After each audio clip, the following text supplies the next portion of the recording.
In the past, when we did a story about the Buccaneers or their fans, it often began with video like this. Let's go Bucs! But starting this season, when local TV stations want to go inside Ray J during a game, it'll have a whole new look. That's because no station will be allowed to shoot their own video of the game.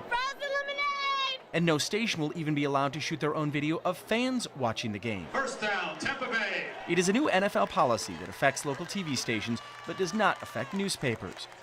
So for this story, we left our video camera behind and used a still camera. The viewer at home is going to see a lot less creativity in coverage, a lot less access during the game. I think the things that we take for granted that are maybe nuanced but are different between and among stations will begin to disappear. In other words, Scott Libben of the Poynter Institute says coverage of the Bucs on all the local TV stations may start to look the same. The only game highlights will either come from the network broadcast or from a single pool photographer, who will shoot the game from the sidelines and then distribute copies of the video to all the stations. So game highlights will all look the same. Dropping Gradkowski, delayed blitz. Here's the throw. Caught. Touchdown, Tampa Bay. Want to see that play again? Touchdown, Tampa Bay. There you go. In fact, if you want a reverse angle, Touchdown, Tampa Bay. that's about it, unless the network supplies one.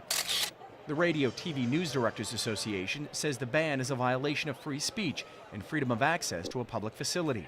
A facility in Tampa that, by the way, was built with taxpayer money, totaling $168 million.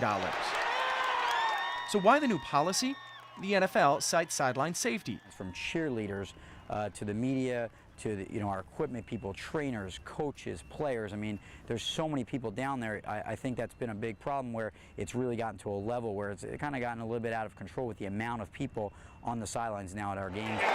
But that was never an issue before. Not even when the Bucs played in a stadium with much smaller sideline space. Now, coincidentally, the new policy that bans us from shooting our own video of games like this comes at a time when the NFL is trying to build its own broadcast network. And Libben says who will benefit the most from that network? NFL owners. To get the real discretionary stuff, the interesting stuff, the other elements, you got to go to the NFL.com or the NFL Network. Which reminds us, in the end, Libben says, this is not just a Sunday sport, but the NFL is really a big business that happens to have a team in the Bay Area.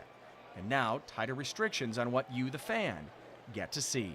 Go Bucs! Go Bucs. They gonna win it all! The way, baby. At Raymond James Stadium, I'm Preston Rudy, Tampa Bay's 10 News.